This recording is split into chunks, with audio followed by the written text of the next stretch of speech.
আসসালামু আলাইকুম রহমতুল্লাহি ওয়া বারাকাতুহু। আল্লাহ পাক রব্বুল আলামিন আমাদেরকে অনেক ভালো রেখেছেন। আমরা বাংলাদেশে বসবাস করি, কিন্তু গাজা এবং ফিলিস্তিনের মানুষদের যে অসহায়ত্ব, এটা আসলে না দেখলে বোঝার মতো না। আমরা বেশি বেশি করে দোয়া করি, আল্লাহ পাক যেন আমাদের প্রত্যেকটা মুসলমান ভাই বোনদেরকে আল্লাহ হেফাজত করেন এবং প্রত্যেকটা মুসলমানদেরকে আল্লাহ যেন হেফাজত করেন। প্রত্যেকটা মুসলমানের বিপদ থেকে যেন আল্লাহ উদ্ধার করেন।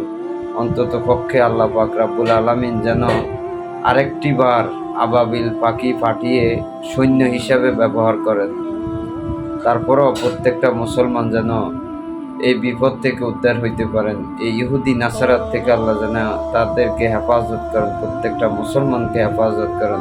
আমরা একটু বিশেষ করে ওদের জন্য একটু বেশি বেশি করে দোয়া করি। আল্লাহ পাক রব্বুল আলামিন আমাদের প্রত্যেকের দোয়া যেন কবুল করেন। এই দোয়ার উসিলায় প্রত্যেককে যেন আল্লাহ উদ্ধার করেন। আমিন।